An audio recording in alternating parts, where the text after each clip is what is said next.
Hello dear student, आज chemical bonding का third lecture start करने जा रहे हैं। आज एक्सप्लेन करेंगे आयनिक बॉन्ड के बारे में। क्या होता है आयनिक बॉन्ड, कैसे आयनिक बॉन्ड बनता है, केमिकल बॉन्ड है कि नॉन केमिकल बॉन्ड है, इस सब के बारे में एक्सप्लेन करेंगे। तो चलिए डिस्कस करते हैं आयनिक बॉन्ड के बारे में।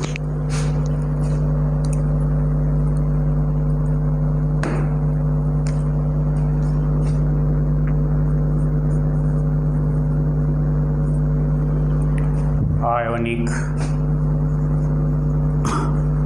Bond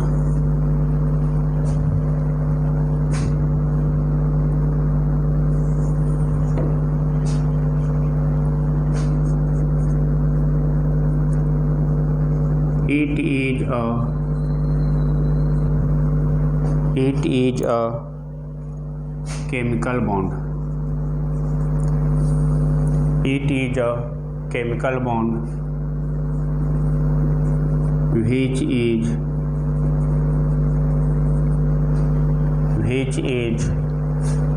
formed by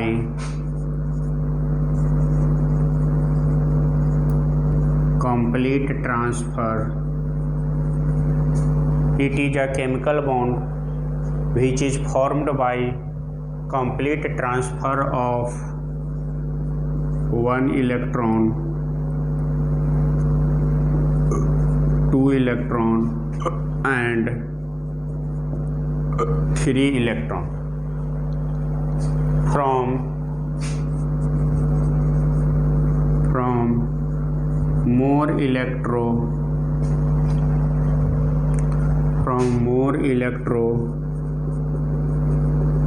positive elements to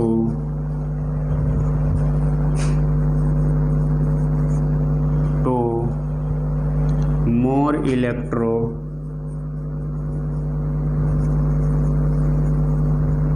negative elements, more electropositive elements to more electronegative elements in order to complete their octet.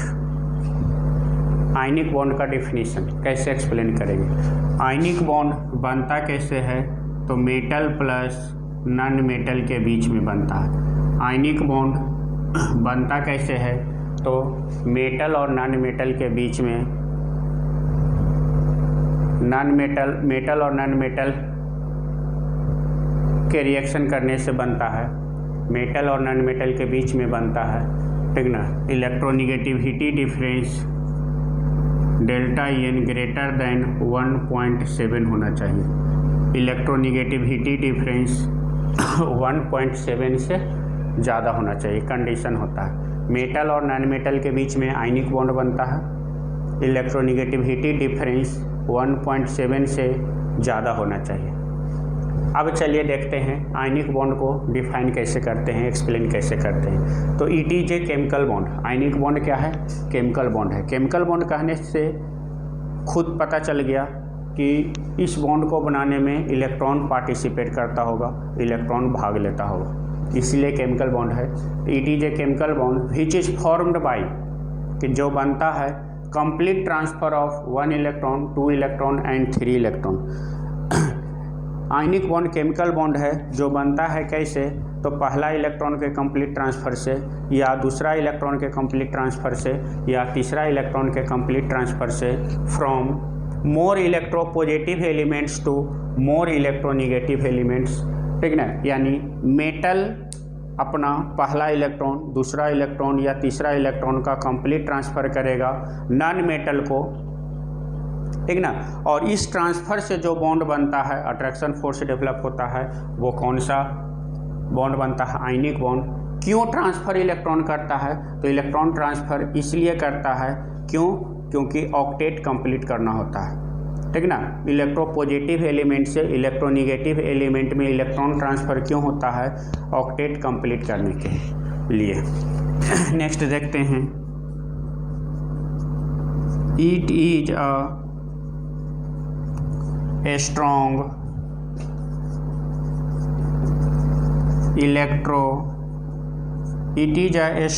electrostatic attraction force. It is a strong electrostatic attraction force between cation and anion.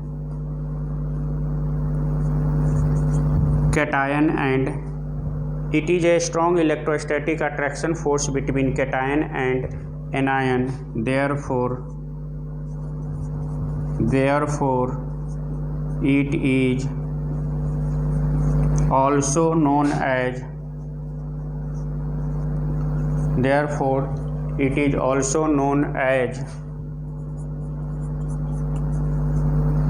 Electrostatic bond. Ionic bond को electrostatic bond भी बोलते हैं, ठीक है ना। क्यों बोलते हैं? क्योंकि कैटायन और एनायन के बीच में स्ट्रॉन्ग अट्रैक्शन फोर्स डेवलप होता है, इलेक्ट्रोस्टैटिक अट्रैक्शन फोर्स डेवलप होता है, इसीलिए आयनिक बॉन्ड को एक और नाम से जानते हैं, इलेक्ट्रोस्टैटिक बॉन्ड। चलिए इसको नोट करिएगा, उसके बाद लिखते हैं।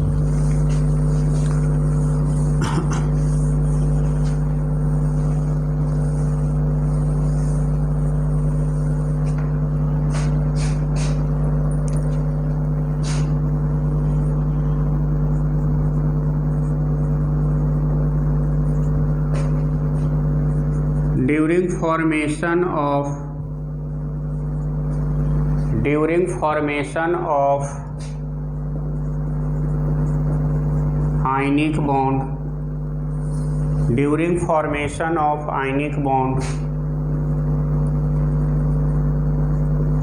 number of electrons loss or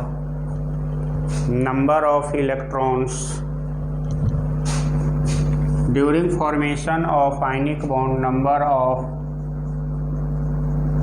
electrons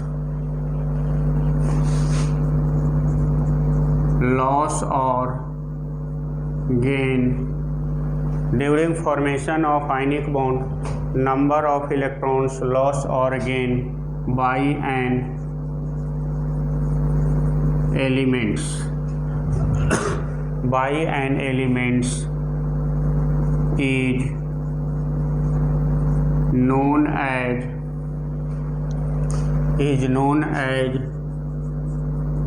electrovalency.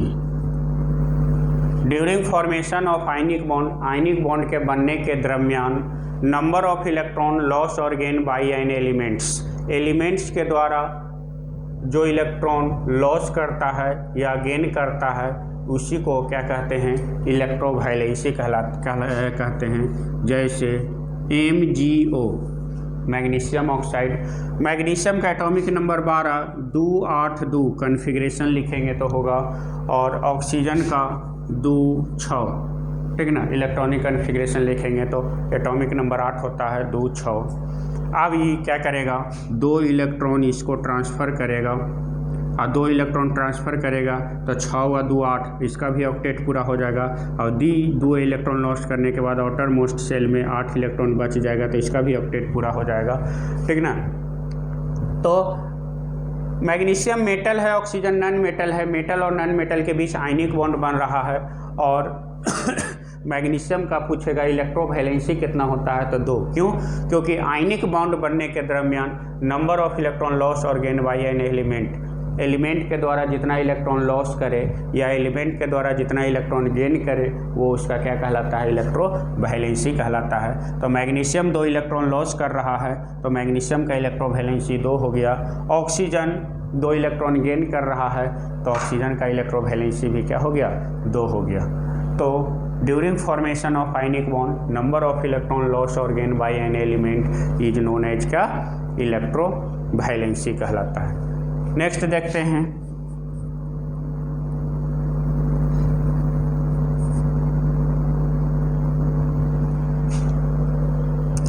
During formation of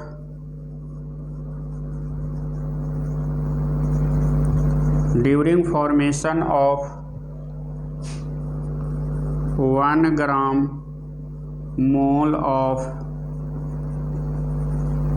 crystal lattice,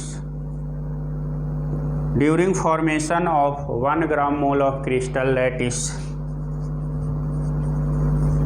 energy released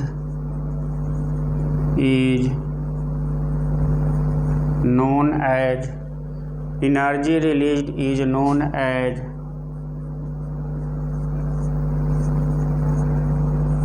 lattice energy। During formation of 1 gram mole of crystal lattice, 1 gram mole crystal solid बनाने के दरमियान जो एनर्जी रिलीज होता है वो लैटिस एनर्जी कहलाता है। जैसे EM प्लस एक्स बना क्या है, mx सॉलिड गैसियस फॉर्म में है, इसका कितना लिए हैं, 1 ग्राम मोल लिए हैं, 1 ग्राम मोल लिए हैं, इसका भी 1 ग्राम मोल लिए हैं, 1 ग्राम मोल बना है। अब प्लस क्या, एनर्जी रिलीज होगा, इसी को क्या कहते हैं, लैटिस एनर्जी। लैटिस एनर्जी को U से डिनोट करते हैं, ये क्या कहलाएगा, लैटिस एनर्जी। तो during formation of 1 gram mole of crystal lattice, 1 gram mole crystal lattice यानी क्रिस्टल सॉलिड, क्रिस्टल किसको कहते हैं, छोटे छोटे दाना के फॉर्म, जैसे चीनी के दाना हो गया, सैंड के छोटे छोटे पार्टिकल्स हो गया, उस सबको क्रिस्टल कहते हैं, ठीक ना। तो छोटे छोटे क्रिस्टल को बनाने के दरमियान जो एनर्जी रिलीज होता है उसी को क्या कहते हैं, लैटिस एनर्जी कहलाते हैं, वही लैटिस एनर्जी कहलाता है। आयनिक बॉन्ड जो होता है वो नॉन डायरेक्शनल होता है, इसका कोई डायरेक्शन नहीं होता है, इसीलिए आयनिक कंपाउंड का हम कभी हाइब्रिडाइजेशन नहीं बताते हैं। स्टेरियो आइसोमर्स आयनिक बॉन्ड नहीं शो करता है, ठीक है, इसका हम हाइब्रिडाइजेशन नहीं बता सकते हैं। क्यों नहीं बता सकते हैं, क्योंकि आयनिक बॉन्ड नॉन डायरेक्शनल होता है, इसका कोई डायरेक्शन नहीं होता है। तो कभी भी आपसे पूछे कि NaCl का हाइब्रिडाइजेशन बताइएगा, तो आप बोलिएगा कि NaCl का हाइब्रिडाइजेशन नहीं होता है, क्योंकि आयनिक कंपाउंड बन रहा है और आयनिक कंपाउंड नॉन डायरेक्शनल होता है, याद रखिएगा इसको, ठीक ना। लेकिन आपसे पूछे HCl का हाइब्रिडाइजेशन बताइए या H2O का हाइब्रिडाइजेशन बताइए, तो इसका बता सकते हैं, क्योंकि कोवैलेंट बॉन्ड बना है, ठीक ना, तो इसका हाइब्रिडाइजेशन हम बता सकते हैं। चलिए इसको नोट करिएगा।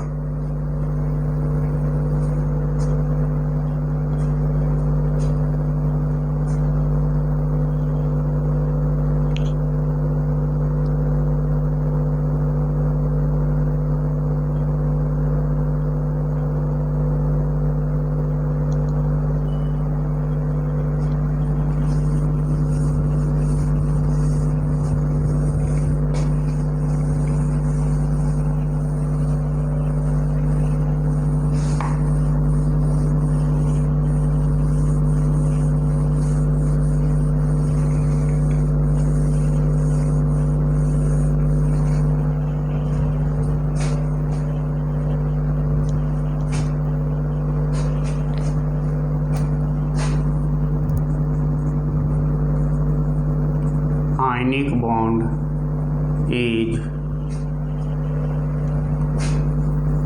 non-directional. Ionic bond is non-directional, therefore it does not show a stereo isomers, इसका कोई डायरेक्शन नहीं होता है। और स्टेरियो आइसोमर्स में हम डायरेक्शन के बारे में पढ़ते हैं, direction of movement of plane polarise light के बारे में पढ़ते हैं, तो इसका कोई डायरेक्शन नहीं होता है। यहाँ पर देखते हैं कुछ एक्स्ट्रा पॉइंट, जैसे एक्स कोई एलिमेंट है और एक वाई एलिमेंट है। ध्यान दीजिएगा, यहाँ पर इम्पोर्टेंट कॉन्सेप्ट है। कोई एक एक्स एलिमेंट है और कोई वाई एलिमेंट है और ये दोनों के बीच में हमको मॉलिक्यूल बताना है। कैसे बताएंगे, ठीक ना। एक्स जो है वो सेकेंड ए ग्रुप का है और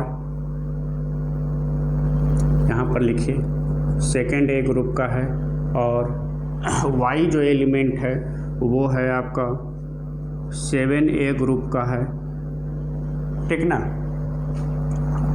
एक्स कोई एलिमेंट है सेकेंड ए ग्रुप का, वाई कोई एलिमेंट है 7A ग्रुप का, और इसका मॉलिक्यूल बनाना है। कैसे बनाएंगे, तो एक का वैलेंस इलेक्ट्रॉन लिखते हैं और दूसरे का वैलेंसी लिखते हैं।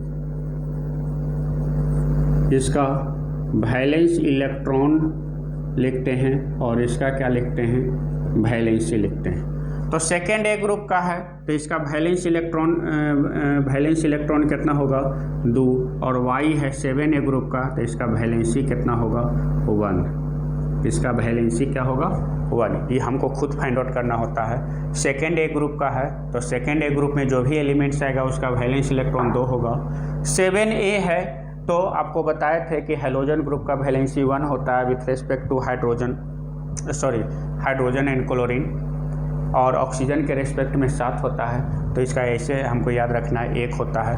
अभी दोनों का क्रॉस मल्टीप्लिकेशन कर दीजिए तो जो मॉलिक्यूल बनेगा तो ई जो है यहाँ चलाएगा और ई जो है यहाँ चलाएगा तो क्या हो जाएगा XY2। मॉलिक्यूल जो बनेगा वो कौन सा मॉलिक्यूल होगा XY2। कोई अगला एग्जांपल लेते हैं। ए कोई एलिमेंट है, वी कोई एलिमेंट है। एक ए जो एलिमेंट है वो है फर्स्ट या सेकंड ए, फर्स्ट ए का ले लीजिए, और ई जो है 4A का है। ई जो है 4A ग्रुप का एलिमेंट है ठीक ना। अब ये दोनों के बीच का हमको कंपाउंड लिखना है, ठीक ना। तो फर्स्ट ए है तो इसका वैलेंस इलेक्ट्रॉन और ये है क्या वैलेंसी, और 4A है तो इसका वैलेंसी 4 होगा। इसको यहाँ कर दीजिए तो क्या हो जाएगा A4B। E4 जो है यहाँ चलाएगा मल्टीप्लिकेशन में तो A4, और ये B1 तो B1 नहीं भी लिख सकते हैं तो A4B कंपाउंड दोनों के बीच में बन गया। तो इस तरह से दो अलग अलग ग्रुप के बीच का एलिमेंट है और उसको कंपाउंड के फॉर्म में कन्वर्ट करना है। तो एक का वैलेंसी और दूसरे का वैलेंस इलेक्ट्रॉन, और दोनों को क्रॉस मल्टीप्लिकेशन कर देते हैं और जो आता है वही उसका बीच का क्या हो जाता है कंपाउंड बन जाता है। नेक्स्ट देखते हैं MX3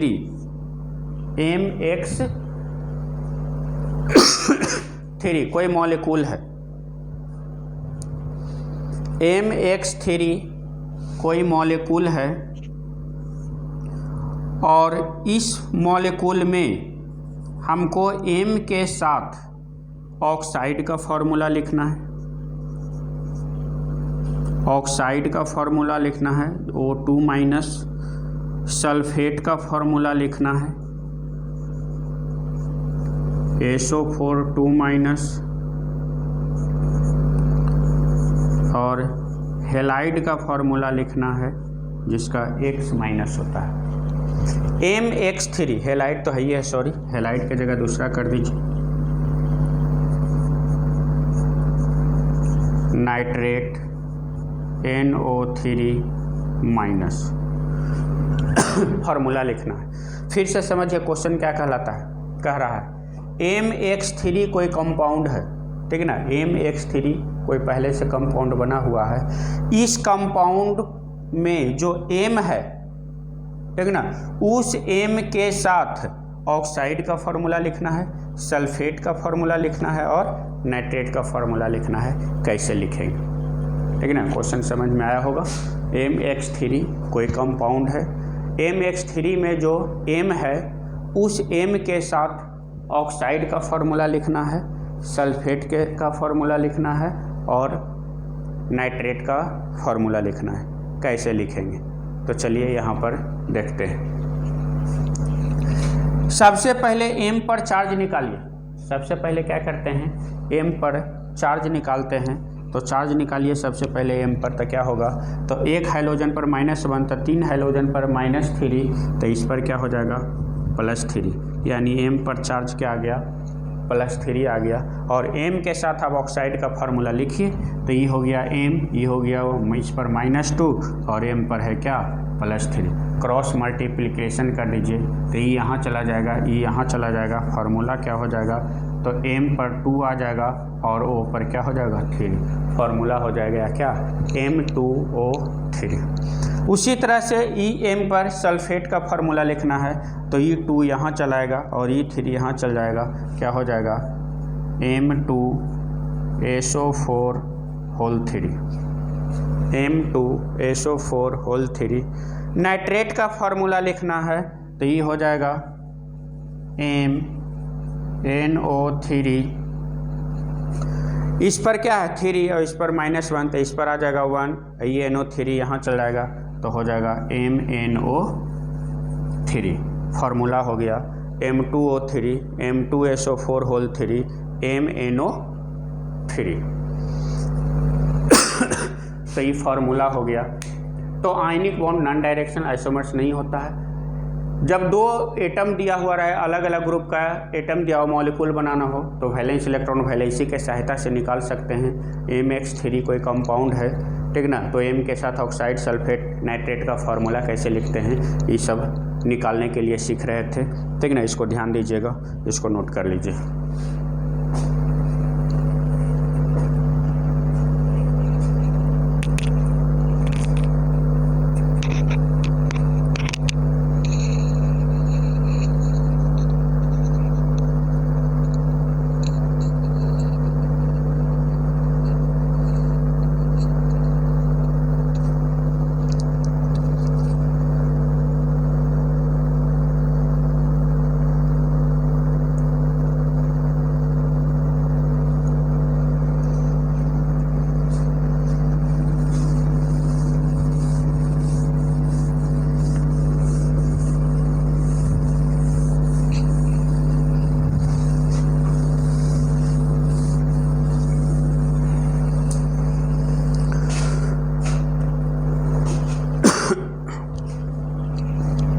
नेक्स्ट देखते हैं, M2O कोई कंपाउंड है, ध्यान से देखिएगा।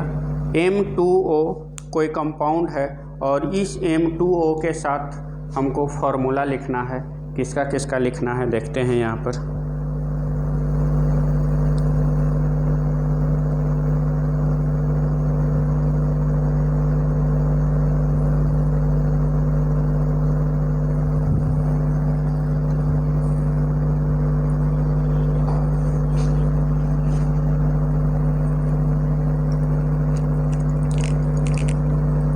M2O, इस M के साथ फार्मूला लिखना है। किसका लिखना है, हैलाइड का, फॉस्फेट का, कार्बोनेट का। हैलाइड का फार्मूला X- PO4 3- और कार्बोनेट का फार्मूला CO3 2-। कार्बोनेट का फार्मूला होता है CO3 2-। अब चलिए यहाँ पर देखते हैं कैसे फार्मूला लिखाएगा। इस तरह में क्या करते हैं अभी बताए हैं। ये M2O जो कंपाउंड है, तो M2O के सहायता से M पर चार्ज निकालेंगे। सबसे पहले M2O में ऑक्सीजन के सहायता से M पर चार्ज निकालेंगे। तो देखिए कैसे निकालते हैं। M2O ऑक्सीजन पर कितना चार्ज होता है, -2। ऑक्सीजन पर कितना चार्ज होता है, -2। तो निकालिएगा। तो जिस पर निकालना है उसको x मान लेते हैं, तो 2x - 2 = 0। ऑक्सीजन पर -2 होता है, तो इस पर +2 होगा।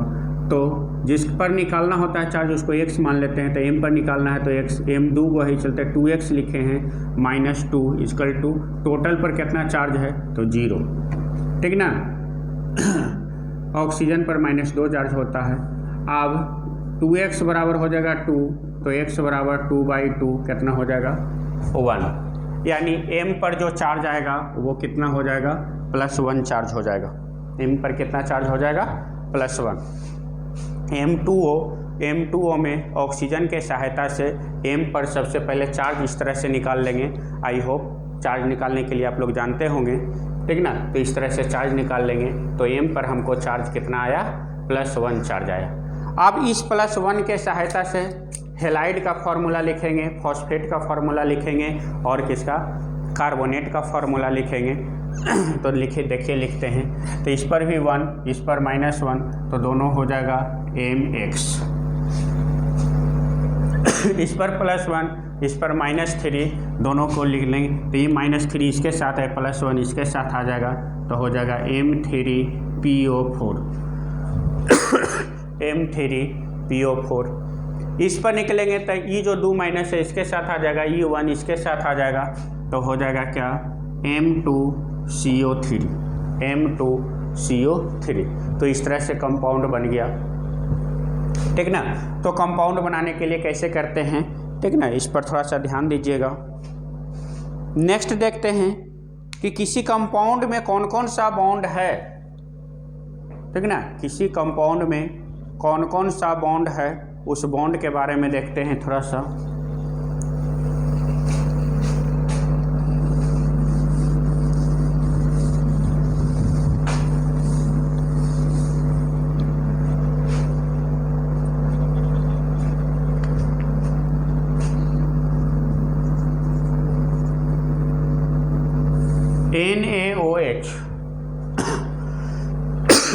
NaOH कोई मॉलिक्यूल है और इसमें हमको बताना है कि कौन कौन सा बॉन्ड है। तो इसमें कौन सा बॉन्ड है, आयनिक बॉन्ड है। NaOH में कौन सा बॉन्ड है, आयनिक बॉन्ड है। और कौन सा बॉन्ड है, कोवैलेंट बॉन्ड है, कोवैलेंट बॉन्ड है।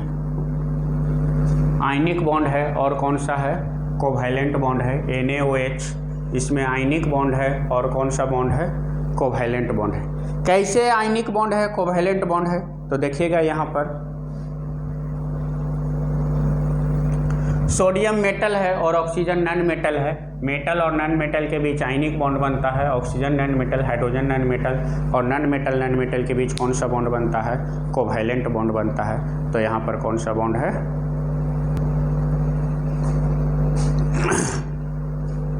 NaOH आयनिक बॉन्ड और कौन सा बॉन्ड है, कोवैलेंट बॉन्ड है।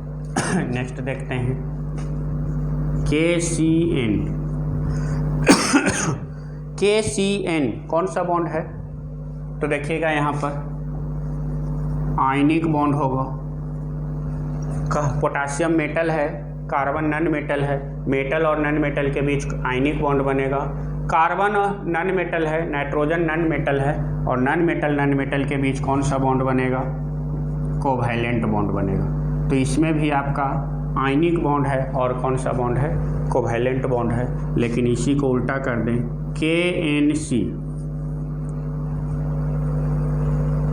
KNC पोटासियम आइसोसाइनाइड, कौन सा बॉन्ड होगा इसमें, तो देखिएगा यहाँ पर potassium metal, nitrogen non metal, metal और नॉन मेटल के बीच कौन सा बॉन्ड होगा, आयनिक बॉन्ड होगा। नाइट्रोजन और कार्बन नॉन मेटल कौन सा बॉन्ड होगा, कोवैलेंट बॉन्ड होगा, कोवैलेंट बॉन्ड होगा। एंड इसमें एक और बॉन्ड है, कौन सा बॉन्ड, कोऑर्डिनेट बॉन्ड। कौन सा बॉन्ड है, कोऑर्डिनेट बॉन्ड। नाइट्रोजन और कार्बन के बीच में कोऑर्डिनेट बॉन्ड भी बनता है ऑक्टेट पूरा करने के लिए, ठीक ना।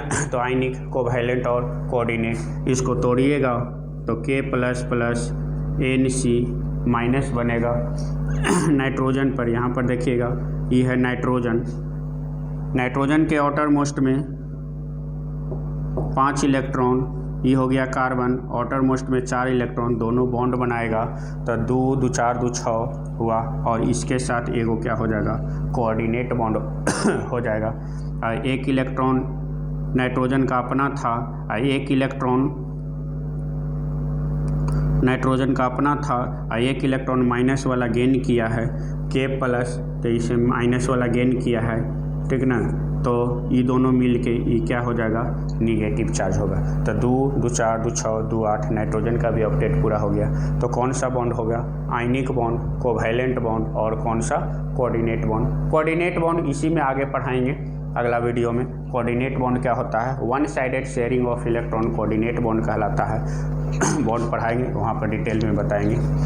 नेक्स्ट है HCl, कैसे टूटता है, H प्लस प्लस क्या, Cl माइनस में, H प्लस और Cl माइनस में कौन सा बॉन्ड होगा, तो इसमें केवल कोवैलेंट बॉन्ड है। HCl में कौन सा बॉन्ड है, तो केवल कोवैलेंट, H प्लस और Cl माइनस कौन सा बॉन्ड है, कोवैलेंट बॉन्ड है। तो इस तरह से पहचानिएगा कि कौन कौन बॉन्ड किस में एग्जिस्ट किया जाता है, ठीक ना। अब बाकी नहीं समझ में आए तो स्ट्रक्चर बना के देख लीजिएगा, ठीक ना, लेविस डॉट स्ट्रक्चर बना के देख लीजिएगा, आपको खुद ब खुद पता चल जाएगा कि किस में कौन कौन सा बॉन्ड है। इसमें क्या चीज़ याद रखने योग्य बातें हैं, कौन सा बात है, तो मेटल और नॉन मेटल के बीच में यदि बॉन्ड बन रहा होगा तो वो आयनिक बॉन्ड होगा, नॉन मेटल के बीच में कोवैलेंट बॉन्ड होगा, और कोऑर्डिनेट बॉन्ड एक्सेप्शनल कंडीशन वो ऑक्टेट पूरा करते समय आपको पहचान में आ जाएगा। तो कोऑर्डिनेट बॉन्ड देख लीजिएगा, ठीक ना।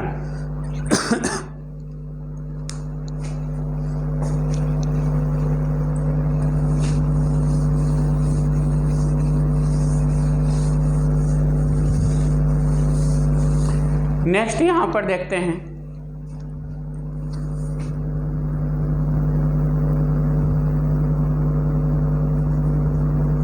NH4Cl, NH4Cl और PH4I। NH4Cl ammonium chloride, PH4Cl इस दोनों में आयनिक बॉन्ड एग्जिस्ट करता है, आयनिक बॉन्ड विदाउट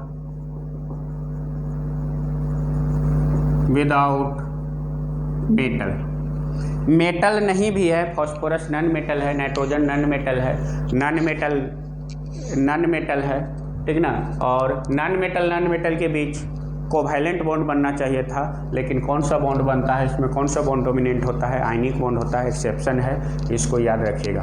NH4Cl और PH4I इसमें आयनिक बॉन्ड एग्जिस्ट करता है विदाउट क्या, मेटल, NH4 प्लस और Cl माइनस, PH4 प्लस और I माइनस कौन सा बॉन्ड है, आयनिक बॉन्ड है, ठीक ना, इसको याद रखिएगा।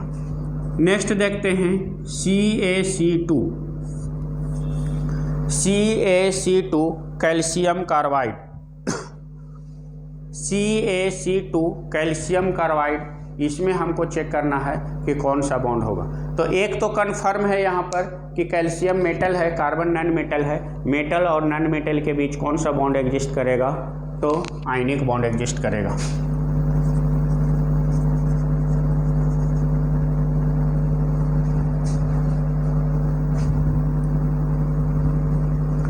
आयनिक बॉन्ड एग्जिस्ट करेगा। और कौन सा बॉन्ड एग्जिस्ट करेगा, तो यहाँ पर देखते हैं, इसको तोड़ते हैं कैसे टूटेगा। देखिएगा, इसको तोड़ने का तरीका बहुत इंपॉर्टेंट है, ठीक ना, इसका मैकेनिज्म के साथ यहाँ पर एक्सप्लेन करेंगे, लेकिन ये चीज़ आपको ऑर्गेनिक में भी पढ़ना है, हाइड्रोकार्बन चैप्टर में, ठीक ना, अल्केन अल्कीन अल्काइन कैसे बनाते हैं मेटल कार्बाइड से, वहाँ भी बताना है, लेकिन वहाँ पर हम आपको मैकेनिज्म नहीं बताएंगे, वहाँ पर डायरेक्ट बोल देते हैं कि रट जाइए, ठीक ना, लेकिन उसको यहाँ पर हम एक्सप्लेन कर रहे हैं क्योंकि इसमें केमिकल बॉन्डिंग पढ़ रहे हैं, कैसे इलेक्ट्रॉन डिस्ट्रीब्यूट करता है, कैसे पार्टिसिपेट करता है, उसको यहाँ पर देखना पड़ता है। तो देखिएगा यहाँ पर कैसे तोड़ते हैं, ध्यान से देखिएगा, थोड़ा कॉम्प्लिकेटेड है। कैल्शियम मेटल है, ठीक ना, सेकेंड ए ग्रुप का है, और इसका वैलेंसी फिक्स होता है, इसका वैलेंस इलेक्ट्रॉन भी फिक्स होता है। तो कैल्शियम पर हमेशा कितना चार्ज होगा 2+। कैसे टूटेगा, तो कैल्शियम पर हमेशा कितना होगा 2+, तो C2 पर कितना हो जाएगा, C2 पर कितना हो जाएगा 2-। C2 पर कितना चार्ज होगा 2-। ठीक ना। अब C2 को हम कैसे लिखें कि ये 2- चार्ज को सेटिस्फाइड कर ले। C2 को हम कैसे लिखें कि 2- चार्ज को सेटिस्फाई कर ले। तो यहाँ पर देखिएगा, लिखते हैं एक पॉसिबिलिटी C2 को हम ऐसे लिखें,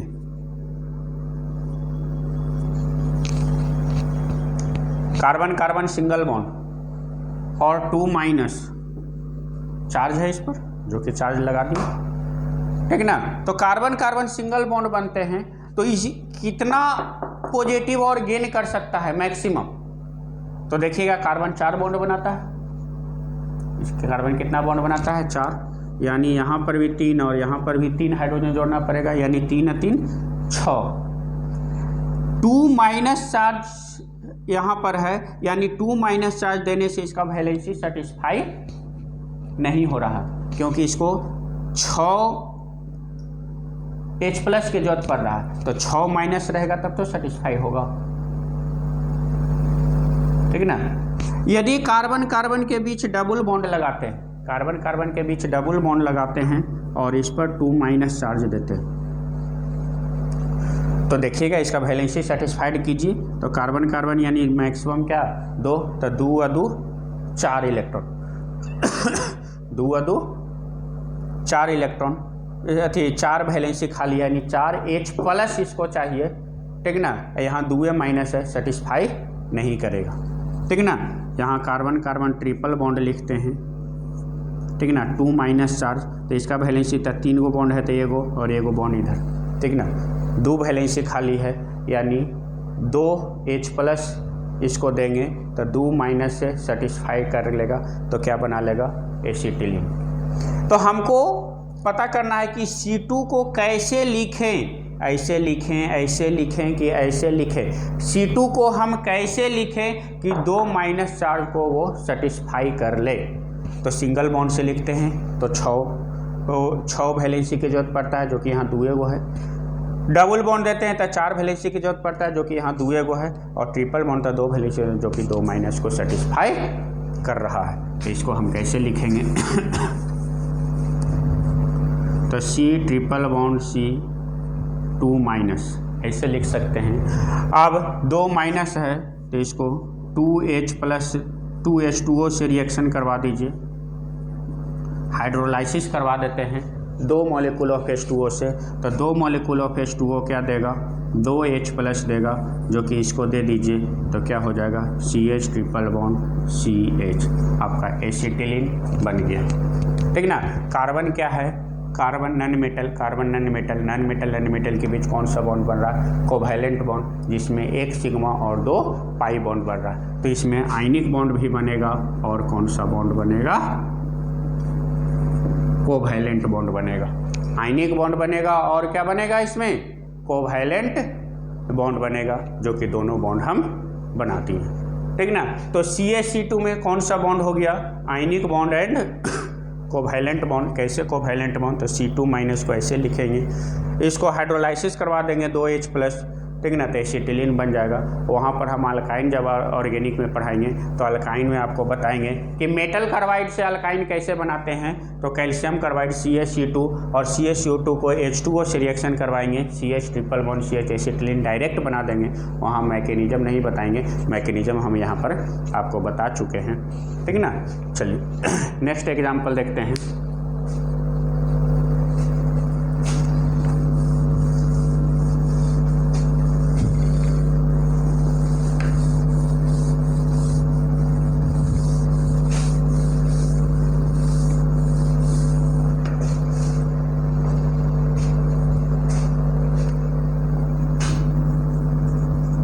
Mg2C3, Mg2C3 इसको कैसे एक्सप्लेन करेंगे, कौन कौन सा बॉन्ड होगा। तो एक तो कन्फर्म है कि मैग्नीशियम मेटल है, कार्बन नॉन मेटल, मेटल और नॉन मेटल के बीच में आयनिक बॉन्ड तो बनेगा ही बनेगा। अब इसको ब्रेक करते हैं तो देखते हैं कि कैसे कैसे बनता है। चलिएगा, तो ब्रेक करना शुरू करते हैं। मैग्नीशियम सेकेंड ग्रुप का है, ठीक ना, इस पर फिक्स चार्ज आएगा कितना, तो एक मैग्नीशियम पर +2 चार्ज आता है, तो 2 मैग्नीशियम है तो इस पर कितना चार्ज आएगा, +4 चार्ज आएगा। यहाँ देखिएगा मैग्नीशियम Mg2 कितना चार्ज आएगा इस पर, तो एक मैग्नीशियम पर +2 तो 2 मैग्नीशियम पर कितना आएगा, +4 चार्ज आएगा, प्लस C3 पर कितना आ जाएगा, तब -4 आ जाएगा। जितना इस पर आएगा उतना ही इस पर आएगा, बैलेंस करना है, ठीक ना। तो एक मैग्नीशियम पर +2 तो 2 मैग्नीशियम पर कितना चार्ज आएगा, +4, तो इस पर कितना आ गया, -4। अब C3 को हम कैसे लिखें जो कि -4 चार्ज को सेटिस्फाई कर ले, तो एक पॉसिबिलिटी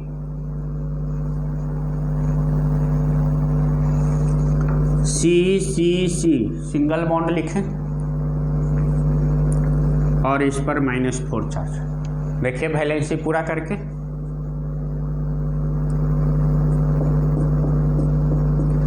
एक 2 3 4 5 6 7 8 H+ इसको चाहिए, तब जाके वैलेंसी पूरा होगा। और यहाँ -4 है तो 8+ चाहिए, तो 8 माइनस होना चाहिए था, तो इस तरह से पॉसिबल नहीं है। C डबल बॉन्ड C 1 2 3 4 5 6, ठीक ना, एक जगह ट्रिपल बॉन्ड डबल बॉन्ड लगा दिए हैं, ठीक ना, और इस पर यदि -4 लिखते हैं तो पॉसिबल है, तो नहीं है। क्यों? क्योंकि डबल बॉन्ड लगाने पर भी 1 2 3 4 5 6 वैलेंसी खाली है, यहाँ पर क्या है, -4 है, सेटिस्फाई नहीं करेगा। इस तरह से लिखते हैं C ट्रिपल बॉन्ड C और इस पर -4, तो वैलेंसी पूरा करिए, तो एक वैलेंसी यहाँ और एक यहाँ, यही होगा स्ट्रक्चर। 1 2 3 1 4 वैलेंसी खाली है, तो 4 - 4 भी चार्ज भी -4 है, ठीक ना, 4 वैलेंसी 4 वैलेंसी खाली है, तो चार्ज भी इस पर -4 है, सेटिस्फाई कर रहा है। यानी C3 को कैसे लिखेंगे तो -4 को सेटिस्फाई करेगा, तो ऐसे लिखेंगे ट्रिपल बॉन्ड में, ठीक ना। तो यहाँ पर क्या हो जाएगा, देखिएगा यहाँ 1 मिनट,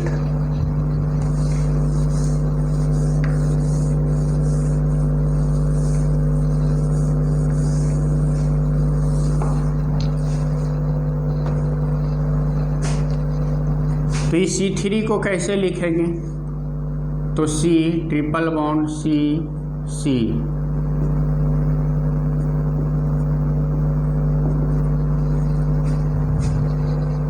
ऐसे लिखेंगे,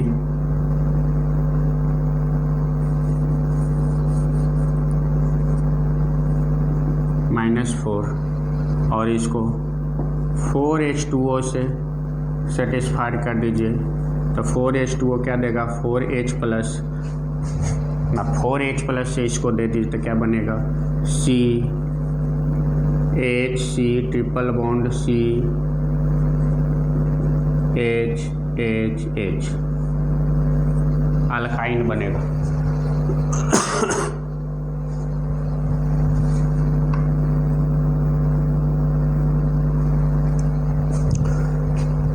और C3 को कैसे लिख सकते हैं, तो -4 चार्ज आएगा, देखिएगा यहाँ पर C डबल बॉन्ड C, इस तरह से भी लिख सकते हैं। वैलेंसी पूरा करिए तो इसका वैलेंसी पूरा है, यहाँ पर 2 बॉन्ड लगेगा, यहाँ 2 4 को लगेगा, यानी 4 माइनस है।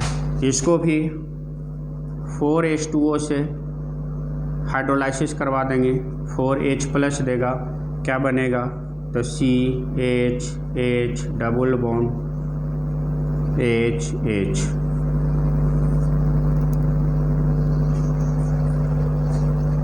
तो डाई अल्कीन प्रोप डाई इन बन गया, ठीक ना, ट्रिपल बॉन्ड को 2 डबल बॉन्ड में कन्वर्ट कर दिए। तो इस तरह से कौन सा बॉन्ड बना, तो कोवैलेंट बॉन्ड बना, आयनिक बॉन्ड। एंड कौन सा बॉन्ड, कोवैलेंट बॉन्ड। तो Mg2C3 में कौन सा बॉन्ड बना, आयनिक बॉन्ड बना, और कौन सा बॉन्ड बना, कोवैलेंट बॉन्ड बना। नेक्स्ट देखते हैं दूसरा एग्जाम्पल, इसको नोट कर लीजिएगा।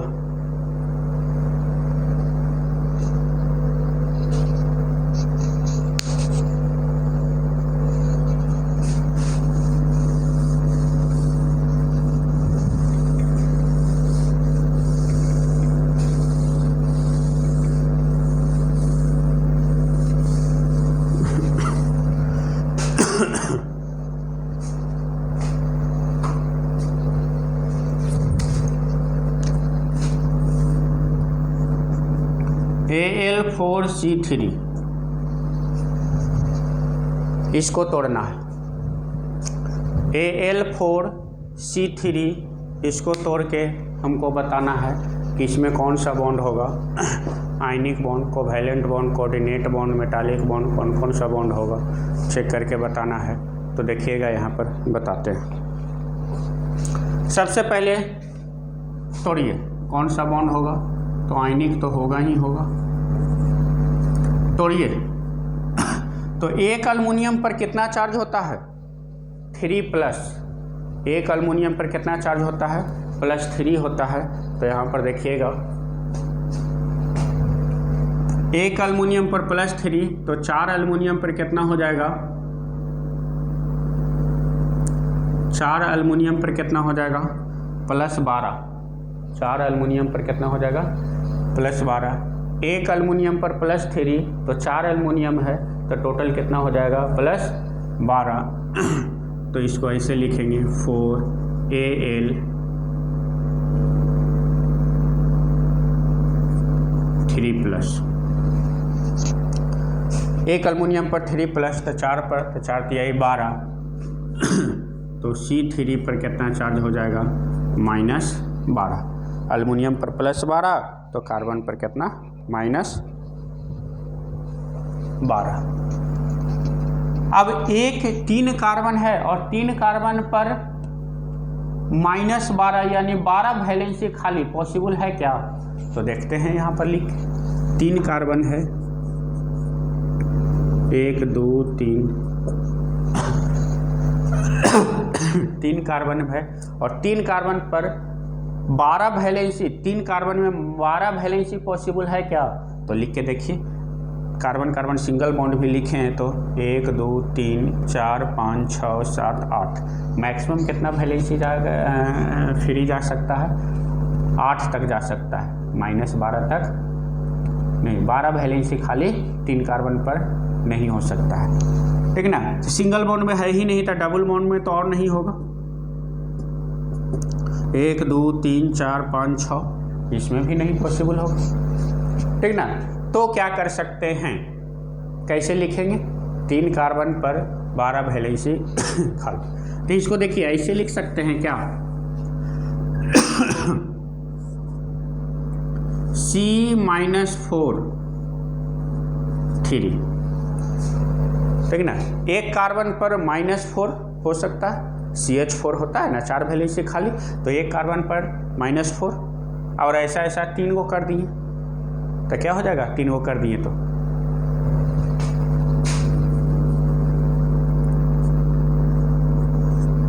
4 तिहाई 12 हो जाएगा।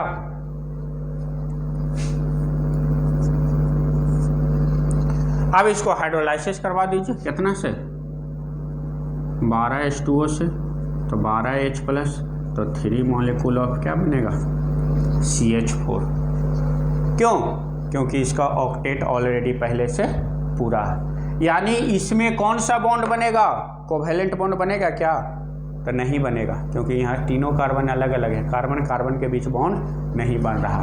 तो इसमें कौन सा बॉन्ड पॉसिबल है, केवल आयनिक बॉन्ड। क्वेश्चन यहीं से IIT में पूछा हुआ है कि Al4C3 में कौन सा बॉन्ड प्रेजेंट होता है, Al4C3 में कौन सा बॉन्ड प्रेजेंट है। बच्चा देखता है अल्युमिनियम और carbon, metal non metal, ionic bond तो होगा ही, C3 है, 3 गो कार्बन, यानी कार्बन कार्बन भी बॉन्ड बनेबे करेगा, यानी कोवैलेंट भी होगा, तो नहीं, केवल कौन सा बॉन्ड होगा, आयनिक बॉन्ड होगा, ठीक ना, इसको ध्यान रखना है, ठीक ना। अभी बताए थे Mg2C3 कोवैलेंट बॉन्ड बना था, Al4C3 कोवैलेंट बॉन्ड बना था, लेकिन Al4C3 इसमें कौन सा बॉन्ड बन रहा, आयनिक बॉन्ड बन रहा, क्योंकि इसका ऑक्टेट ऑलरेडी पहले से क्या है, कंप्लीट है। क्या लिखेंगे, ऑक्टेट इज कंप्लीट, इसका ऑक्टेट कंप्लीट ही चलते, कार्बन कार्बन बॉन्ड नहीं बनाएगा, तीनों कार्बन जो है वो इंडिविजुअली अलग होके CH4 बनाएगा, ठीक ना। हाइड्रोलाइसिस करवाने के बाद ना CH4 बना तो कोवैलेंट बॉन्ड, हमको यहीं पर न पता करना है कि C3 में कोवैलेंट बॉन्ड बनेगा कि नहीं बनेगा, ये तो बाद का प्रोसेस है।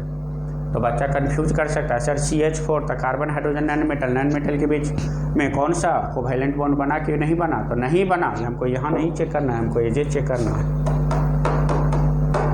समझ में आ गया।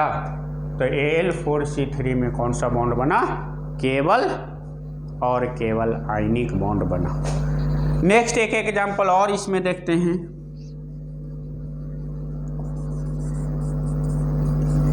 Be2C बेरिलियम कार्बाइड, Be2C, तो तोड़िए, एक बेरिलियम पर 2 पॉजिटिव, एक बेरिलियम सेकेंड ग्रुप का है तो 2 पॉजिटिव, तो 2 बेरिलियम है, तो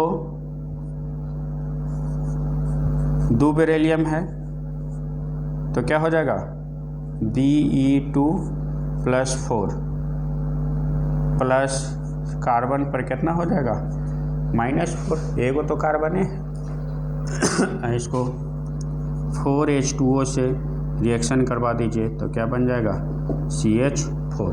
तो कौन सा बॉन्ड बनेगा,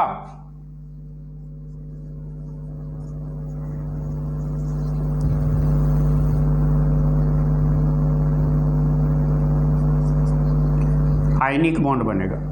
Be2C में कौन सा बॉन्ड बनेगा, आयनिक बॉन्ड बनेगा, कोवैलेंट बॉन्ड नहीं, क्योंकि इसका भी ऑक्टेट क्या है, कंप्लीट है, -4, एक ही कार्बन है, ठीक ना।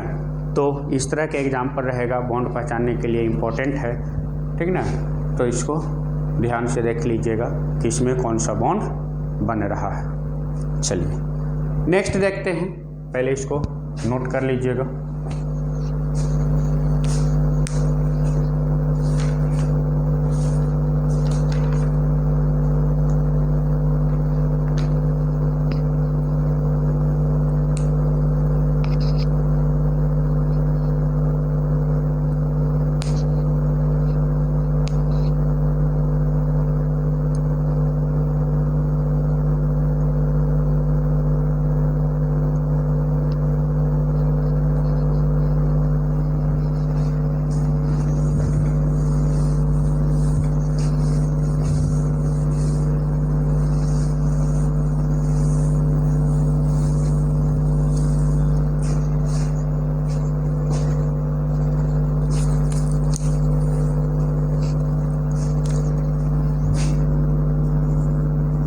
RbO2, BaO2, CO2, MO2, M के जगह पर Rb लिए हैं, M के जगह पर Ba लिए हैं, M के जगह पर C लिए हैं। अब यहाँ पर देखिएगा, ये क्या है, सुपर ऑक्साइड, ये क्या है, पर ऑक्साइड, और ये क्या है,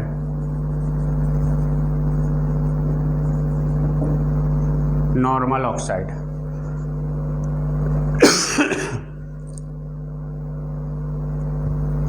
RbO2 रुबिडियम ऑक्साइड, ठीक ना।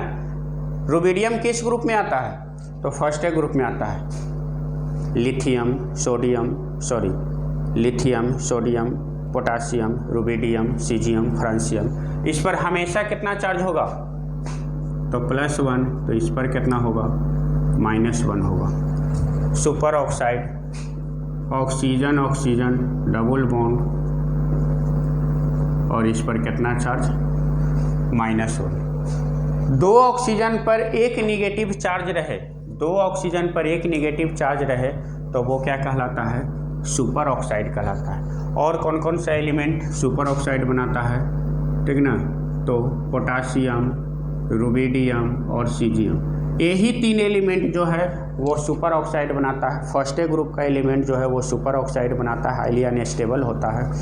ठीक ना, के पोटासियम, रुबिडियम, सीजियम, यही तीनों सुपर ऑक्साइड कहते किसको हैं? तो जब 2 ऑक्सीजन पर एक निगेटिव चार्ज आ जाए तो वो क्या कहलाता है? Super oxide. BaO2 बेरिलियम किस ग्रुप का एलिमेंट है? सेकेंड का बेरिलियम, सॉरी बेरियम है, BaO2 बेरियम। ठीक ना, beryllium, magnesium, calcium, strontium, barium. ठीक ना, तो इस पर हमेशा +2 चार्ज आएगा, तो इस पर कितना चार्ज आएगा? -2 चार्ज आएगा। ठीक ना, सुपर ऑक्साइड, ऑक्सीजन ऑक्सीजन, और इस पर कितना चार्ज है? -2 चार्ज। तो जब 2 ऑक्सीजन पर 2 निगेटिव चार्ज आ जाए, जब 2 ऑक्सीजन पर 2 निगेटिव चार्ज आ जाए तो वो क्या, कौन सा बॉन्ड कहलाता है? परऑक्साइड बॉन्ड कहलाता है। ठीक ना, यानी एक ऑक्सीजन पर -1 चार्ज आ जाए परऑक्साइड कहलाएगा, और नॉर्मल ऑक्साइड तो इस पर कितना? +4, तो इस पर कितना हो जाएगा? -4। नॉर्मल ऑक्साइड किसको? तो ऑक्सीजन पर 2 निगेटिव, एक ऑक्सीजन पर 2 निगेटिव चार्ज आ जाए तो वो क्या होता है? Normal oxide. मेनली सबसे ज़्यादा स्टेबल यही होता है, सबसे ज़्यादा यही पाया जाता है नॉर्मल ऑक्साइड। पर ऑक्साइड और super oxide rarely find out होता है, अनस्टेबल होता है। ठीक ना, तो super oxide potassium, rubidium, caesium 3 element बनाता है। सुपर ऑक्साइड पर चार्ज कितना होता है? तो 2 ऑक्सीजन पर एक negative charge, super oxide. BaO2 पर ऑक्साइड, 2 ऑक्सीजन पर 2 निगेटिव, पर ऑक्साइड, और नॉर्मल ऑक्साइड ऑक्सीजन पर 2 निगेटिव चार्ज होता है। ठीक ना, तो ये कुछ रिलेटेड पॉइंट था ऑक्साइड, पर ऑक्साइड और नॉर्मल ऑक्साइड से। जैसे MgO, तो इस पर +2, तो इस पर -2, ये क्या हो गया? नॉर्मल ऑक्साइड है। ठीक ना, नॉर्मल ऑक्साइड इस तरह से पहचानिएगा। 2 ऑक्सीजन पर एक negative charge, super oxide. 2 oxygen पर 2 निगेटिव, यानी 1 ऑक्सीजन पर एक निगेटिव चार्ज, पर ऑक्साइड। और 1 ऑक्सीजन पर 2 निगेटिव चार्ज, कौन सा बॉन्ड बनाएगा? नॉर्मल ऑक्साइड बनाएगा। ठीक ना, तो ये कुछ रिलेटेड पॉइंट था, इसको देख लीजिएगा। चलिए आगे देखते हैं, इसको नोट कर लीजिए।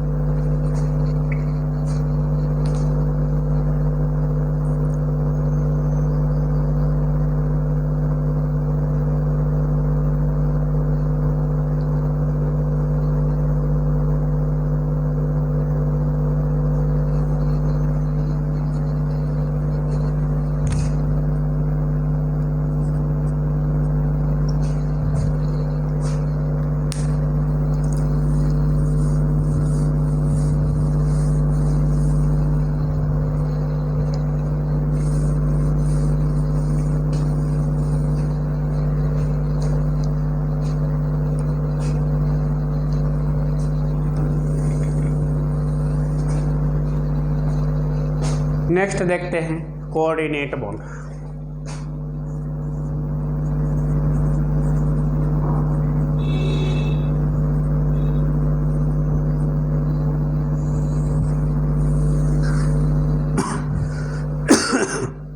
कोऑर्डिनेट बॉन्ड देखिएगा, एक्सप्लेन करते हैं।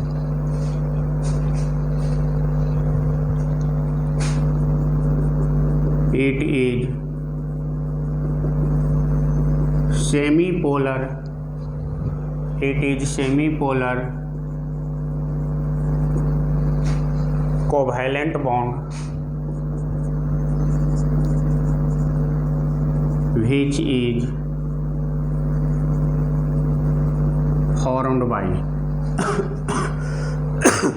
it is semi-polar covalent bond which is formed by one-sided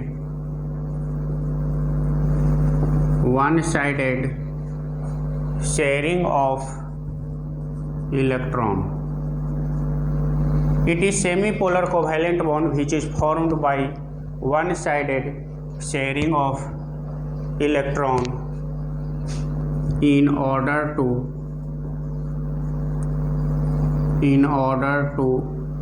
complete their octet. In order to complete their octet.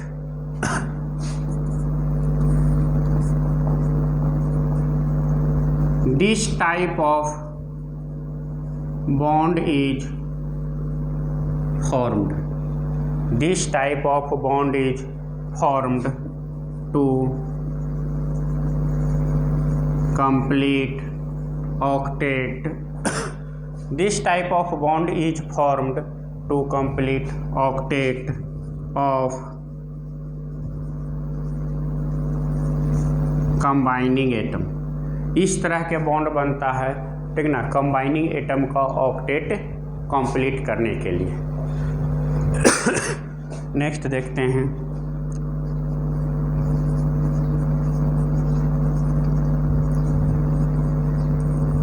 Essential condition. Essential condition क्या होता है कोऑर्डिनेट बॉन्ड का? तो पहला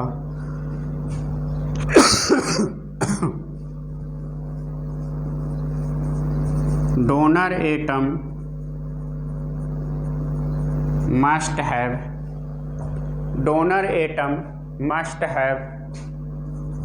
at least one lone pair. Donor atom must have at least one lone pair along with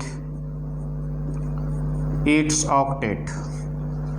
Donor atom must have at least one lone pair along with its octet. ठीक ना, donor atom के पास octet पूरा होने के बाद कम से कम क्या होना चाहिए? एक लोन पेयर होना चाहिए, ठीक ना। और दूसरा कंडीशन होता है acceptor atom must have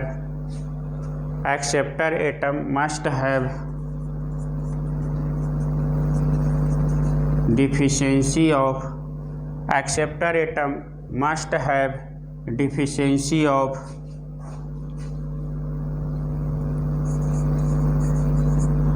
acceptor atom must have deficiency of 2 electrons. Acceptor atom के पास क्या होना चाहिए? 2 इलेक्ट्रॉन की कमी होना चाहिए।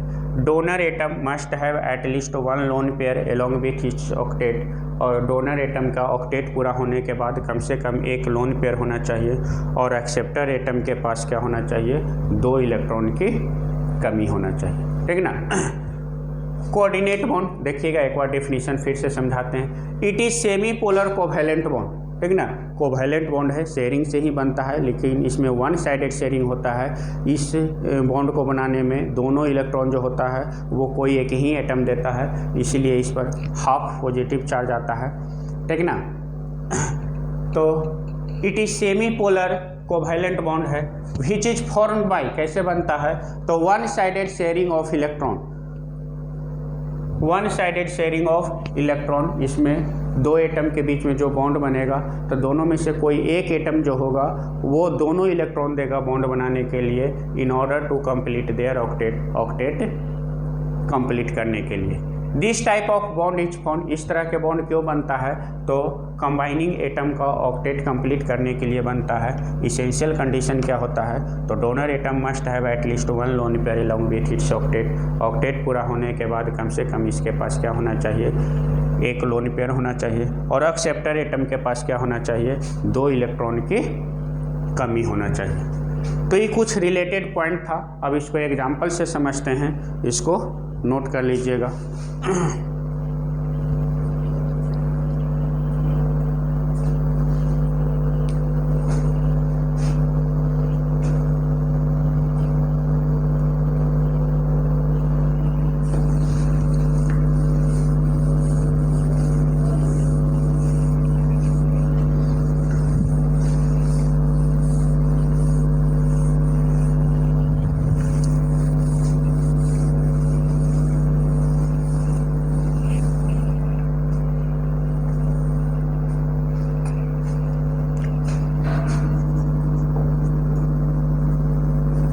KNO3 कोई कंपाउंड है KNO3, तोड़ेंगे तो कैसे टूटेगा देखिएगा, K plus plus NO3 minus, K plus plus NO3 minus. अब NO3 का स्ट्रक्चर बनाइए, कोऑर्डिनेट बॉन्ड बनेगा कि नहीं बनेगा चेक करते हैं। तो सबसे पहले लेविस डॉट स्ट्रक्चर बनाने के लिए हम बोले थे कि सेंट्रल एटम फाइंड आउट कीजिए। तो नाइट्रोजन और ऑक्सीजन में सेंट्रल एटम कौन है यहाँ पर, तो नाइट्रोजन है, बताए थे जो लेस इन क्वांटिटी वो सेंट्रल एटम। नाइट्रोजन के आउटर मोस्ट में कितना इलेक्ट्रॉन होगा, 5 इलेक्ट्रॉन होगा। सबसे पहले लेविस डॉट स्ट्रक्चर बनाने के लिए हम क्या करते हैं, तो सेंट्रल एटम फाइंड आउट करते हैं। और सेंट्रल एटम फाइंड आउट करने के बाद, सेंट्रल एटम फाइंड आउट करने के बाद क्या करते हैं,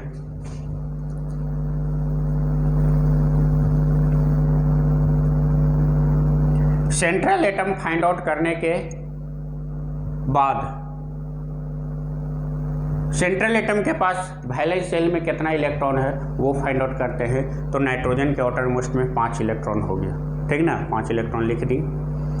3 ऑक्सीजन है, ठीक ना, तो 3 ऑक्सीजन है, तो 3 ऑक्सीजन जोड़िए, कैसे जोड़िएगा, तो ये हो गया ऑक्सीजन, ये हो गया ऑक्सीजन। ऑक्सीजन के आउटर मोस्ट में कितना इलेक्ट्रॉन, ऑक्सीजन के आउटर मोस्ट में भी 6 इलेक्ट्रॉन। सबसे पहले हम नाइट्रोजन का ऑक्टेट पूरा करते हैं। तो यहाँ पर देखिएगा इसके साथ डबल बॉन्ड बना दिए, तो नाइट्रोजन का देखिए तो ऑक्टेट पूरा हुआ, तो 2 2 4 2 6 1 7। KNO3 माइनस, माइनस का मतलब 1 इलेक्ट्रॉन गेन किया है, तो 1 इलेक्ट्रॉन यहाँ गेन किया है, और ये क्या बन गया, निगेटिव चार्ज। नाइट्रोजन पर निगेटिव चार्ज है K प्लस, तो ये नाइट्रोजन पर क्या होगा, माइनस। और E माइनस नाइट्रोजन के कारण क्या, तो 1 माइनस का मतलब 2 इलेक्ट्रॉन, 1 इलेक्ट्रॉन खुद नाइट्रोजन का था और 1 इलेक्ट्रॉन K प्लस वाला लिया था, 2 इलेक्ट्रॉन, 2 इलेक्ट्रॉन मिलके ही निगेटिव कहलाया है। तो अब यहाँ पर देखिएगा 2 इलेक्ट्रॉन हो गया।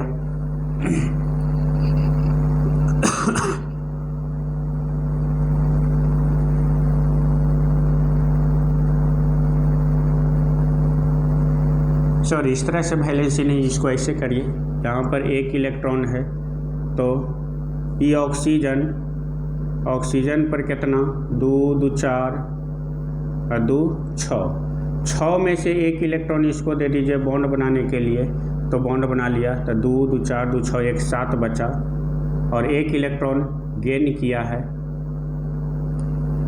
ये ऑक्सीजन पर निगेटिव है, तो ये दोनों मिलके एक निगेटिव हो गया ऑक्सीजन पर।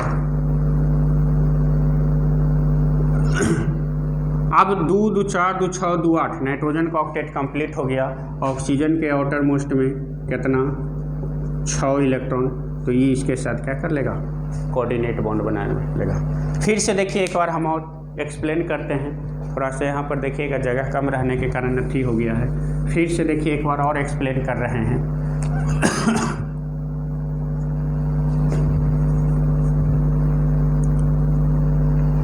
ये हो गया नाइट्रोजन, और नाइट्रोजन के आउटर मोस्ट में कितना इलेक्ट्रॉन, 2 2 4 1 5। 3 ऑक्सीजन जोड़ना है, ऑक्सीजन के आउटर मोस्ट में कितना इलेक्ट्रॉन होता है, 6। इसके साथ लेविस डॉट स्ट्रक्चर बनाने के क्रम में सबसे पहले हम देखते हैं कि नाइट्रोजन जो सेंट्रल एटम है उसका ऑक्टेट कैसे पूरा हो, ठीक ना। तो देखिए बॉन्ड बना दिए, तो 2 2 4 2 6 1 7 इलेक्ट्रॉन है, ठीक ना। जितना निगेटिव उतना ऑक्सीजन सिंगल बॉन्ड से जोड़ दीजिए, जितना निगेटिव उतना ऑक्सीजन सिंगल बॉन्ड से जोड़ दीजिए। तो देखिएगा यहाँ पर इसको भी इलेक्ट्रॉन से असाइन करना चाह रहे हैं। ऑक्सीजन के आउटर मोस्ट में कितना इलेक्ट्रॉन, तो 2 4 1 5 1 6, इस तरह से कोई दिक्कत, 2 2 4 1 5 1 6, एक इलेक्ट्रॉन इसके साथ है, एक इलेक्ट्रॉन इसके साथ मिल के क्या हो गया, बॉन्ड बना लिया, ठीक ना। तो नाइट्रोजन के पास, ऑक्सीजन के पास अब कितना इलेक्ट्रॉन हो गया, 2 2 4 2 6 1 7 इलेक्ट्रॉन। एक निगेटिव का मतलब एक इलेक्ट्रॉन गेन किया है, ठीक ना, पोटासियम वाला, तो एक इलेक्ट्रॉन देखिए इसको गेन किया है, ये दोनों मिलके क्या हो जाएगा, निगेटिव चार्ज, ऑक्सीजन पर निगेटिव चार्ज आ गया।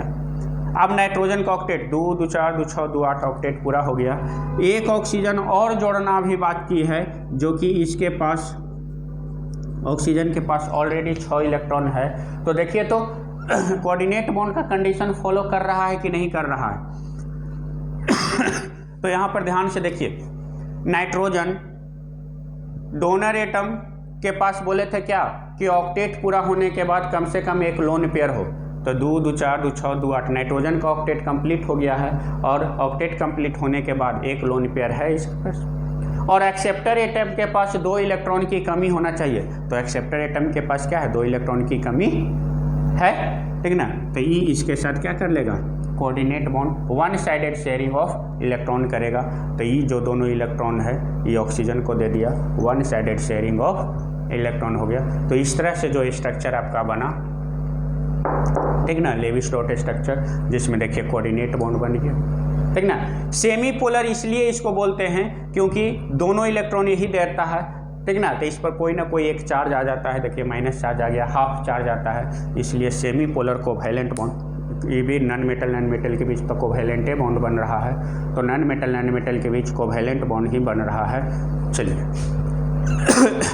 और एग्जाम्पल से देखते हैं। नेक्स्ट, ये पहला एग्जाम्पल, दूसरा एग्जाम्पल SO4 2- सल्फेट आयन है, SO4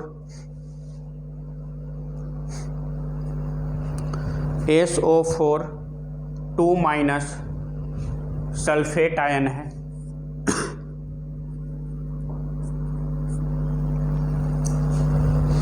अब चलिए यहाँ पर देखते हैं।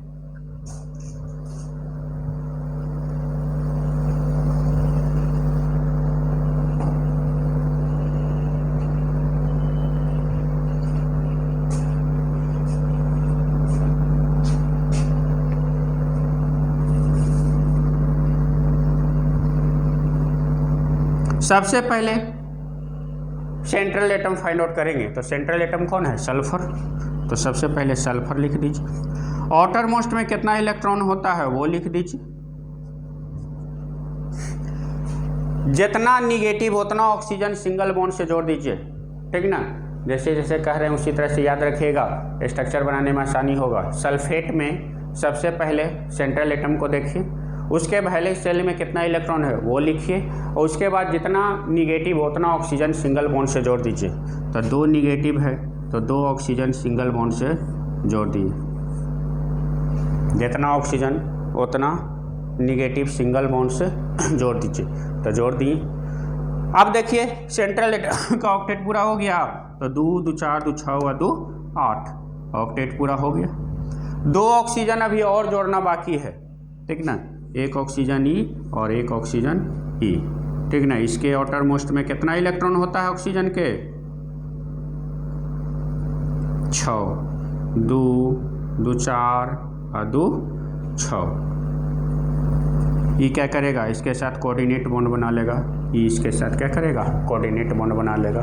तो देखिए 2 2 4 2 6 2 8 ऑक्टेट पूरा हो गया, ऑक्सीजन ऑक्सीजन सबका ऑक्टेट पूरा हो गया, ठीक ना। कोऑर्डिनेट बॉन्ड को डबल बॉन्ड में भी कन्वर्ट कर सकते हैं, ध्यान दीजिएगा। कोऑर्डिनेट बॉन्ड को डबल बॉन्ड में भी कन्वर्ट कर सकते हैं।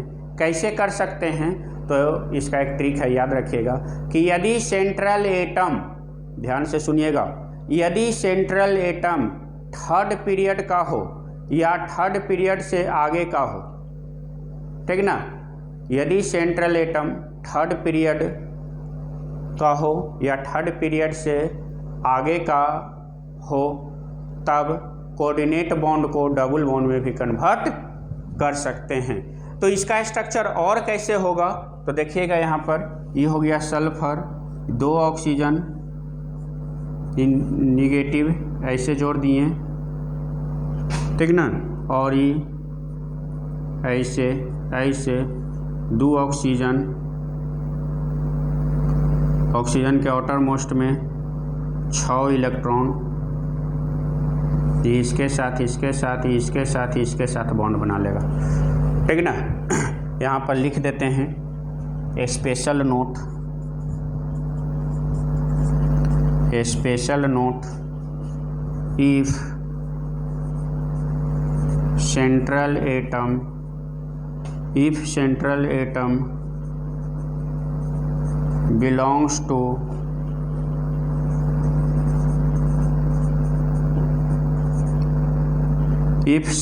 atom belongs to third period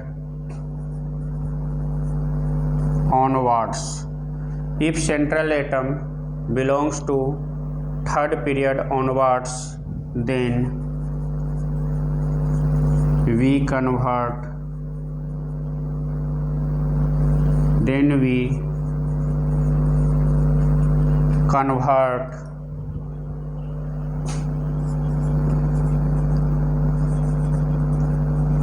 coordinate bond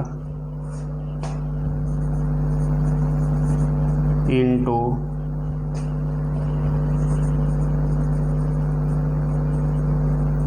double bond।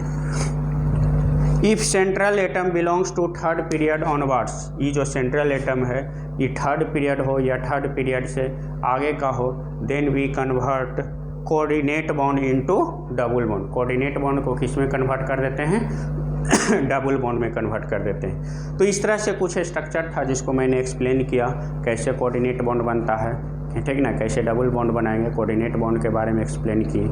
इसमें देखिएगा कुछ एग्जांपल और है, उसको एक्सप्लेन कर रहे हैं, ठीक ना, इसको नोट करिएगा।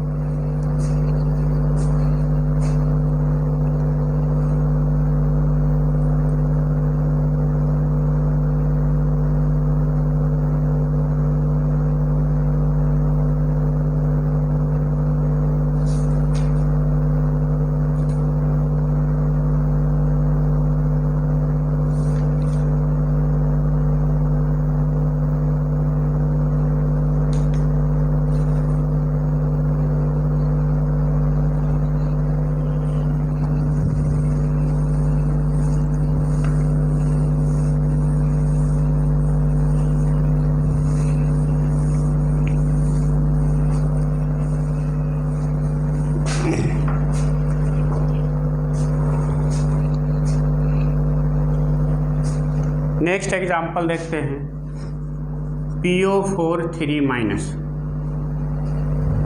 इसको स्ट्रक्चर बना के देखते हैं। देखिएगा यहाँ पर ये है फॉस्फोरस, आउटर मोस्ट में कितना इलेक्ट्रॉन, 5 इलेक्ट्रॉन।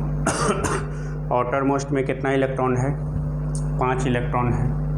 जितना निगेटिव उतना ऑक्सीजन सिंगल बॉन्ड से जोड़ दीजिए, तो 3 निगेटिव है तो 3 को ऑक्सीजन सिंगल बॉन्ड से जोड़ दिए। जितना निगेटिव उतना ऑक्सीजन सिंगल बॉन्ड से जोड़ दीजिए, तो 1 2 3 2 2 4 2 6 2 8 ऑक्टेट भी पूरा हो गया, ठीक ना। ये ऑक्सीजन है, इसके आउटर मोस्ट में 6 इलेक्ट्रॉन, ये कोऑर्डिनेट बॉन्ड बना दिया, ठीक ना, ऑक्टेट कंप्लीट हो गया। तो PO4 3-, ठीक ना, इस तरह से बॉन्ड बना लिया। फॉस्फोरस जो है वो थर्ड पीरियड का है, इस चलते कोऑर्डिनेट बॉन्ड के जगह पर हम डबल बॉन्ड भी लिख सकते हैं, ठीक ना, कोई दिक्कत नहीं होगा। ClO4-, इसका होता है पर क्लोरेट आयन, ClO4-। कैसे इसका स्ट्रक्चर बनेगा, तो देखिएगा यहाँ पर central atom chlorine, outer most में कितना, 2 2 4 2 6 1 7 इलेक्ट्रॉन। क्लोरीन के आउटर मोस्ट में 7 इलेक्ट्रॉन, जितना निगेटिव उतना ऑक्सीजन सिंगल बॉन्ड से जोड़ दीजिए, जितना निगेटिव उतना ऑक्सीजन सिंगल बॉन्ड से जोड़ दीजिए। ऑक्टेट पूरा हो गया, 2 2 4 2 6 2 8, 3 ऑक्सीजन और बचा है, तीनों को कोऑर्डिनेट बॉन्ड से जोड़ दीजिए, यही स्ट्रक्चर हो गया।